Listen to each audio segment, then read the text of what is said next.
Mga kwentong pambata. Ang araw at ang buwan. Noong unang panahon, may isang pamilyang nakatira sa nayon.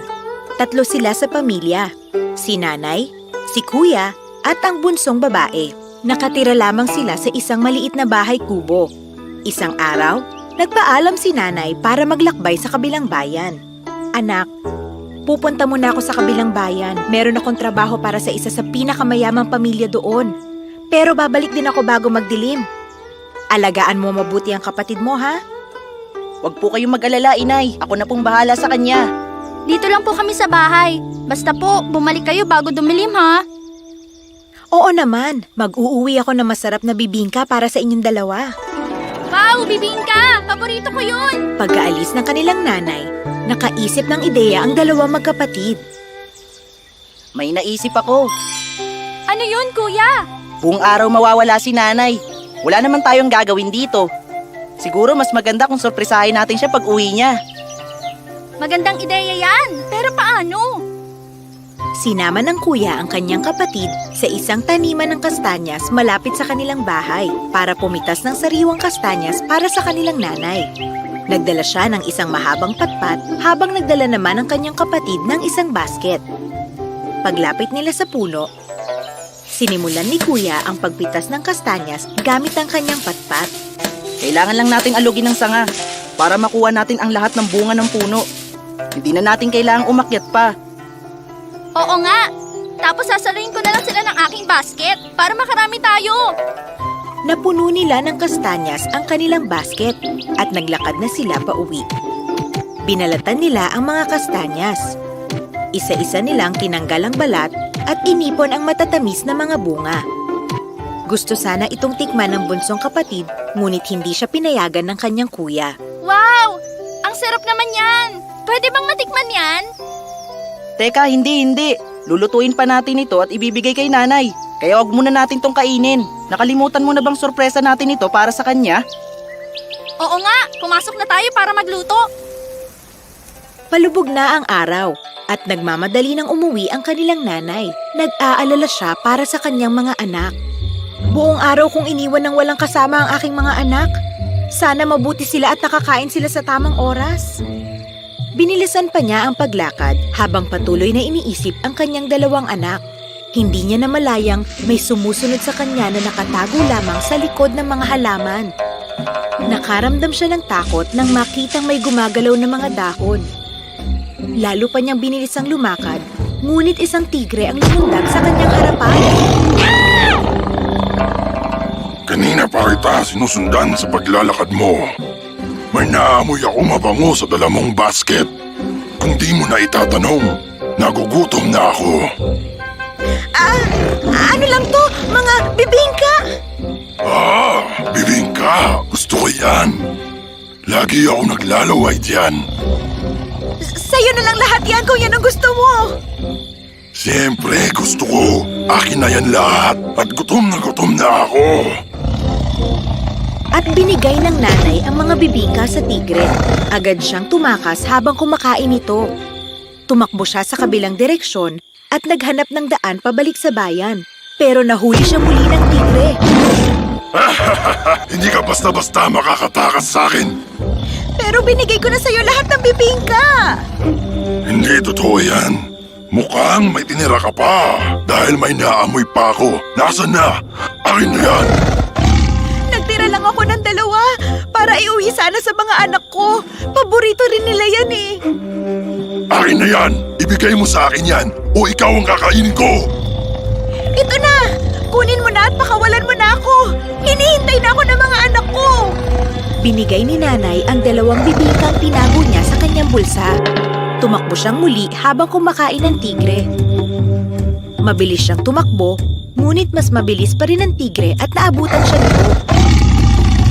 Naubos ko na, pero gutom pa rin ako. Ano pa ang pagkain ang dala mo? Wala na! Wala na ako dalang pagkain! Aba, paano na ang gutom ko? Bigyan mo ako ng pagkain kung ayaw mong ikaw ang kainin ko. Pakiusap! Huwag mo akong kakainin! Hinihintay na ako ng mga anak ko at malamang gutom na rin sila! kita paalisin, gutom na gutom pa rin ako. Pagkasabi nito, nilusog ng tigre ang nanay, nilagay sa kanyang bibig at tuluyan ng kinain. Samantala, nakaupo sa tabi ng lutuan ang dalawang magkapatid habang naghihintay sa kanilang nanay. Pinapanood nila ang mga kastanyas na naluluto sa pulang apoy. Bigla na lamang may narinig silang kakaibang boses. Oh mga anak, buksan niyo itong pinto. Kuya, andito na si nanay! Yay! Teka, sandali. Hindi yan boses ni nanay. Ibang tao yan. Mukhang hindi maganda ang kutob ko rito ah. Nanay! Patingin po ng mga kamay mo. At bubuksan namin ang pinto kapag sigurado na kami. Ngunit hindi si nanay ang kumakatok sa pinto, kundi ang tigre. Aba, matalino itong batang to, pero mas matalino pa rin ako. Tinignan ng tigre ang kanyang palad at may bakas pa ito ng bibingka. Pinakita niya ito sa butas ng pinto. Naniwala ang magkapatid at binuksan ang pinto. Ngunit laking gulat nila na makita ang tigre sa labas nito.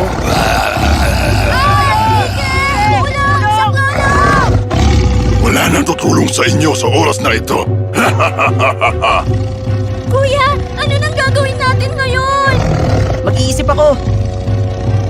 Malusog kayong mga bata. Siguro kasing sarap kayo ng nanay niyo. Ah! Kinain mo ang nanay namin! Tumahimik ka. Kakainin ko na kayong dalawa. Gutom na ako. Teka, sino sa inyo ang gustong mauna? Ikaw o ikaw? Matapos mag-isip, tinuro ng tigre ang batang babae. Labis na natakot ang kanyang kuya. Kaya nag-isip siya at sinabi, Akala mo masarap kaming kainin? Pero meron akong alam na siguradong mas magugustuhan mo. Ano yun? Nakatikim ka na ba ng kastanyas? Kastanyas? Ano yun?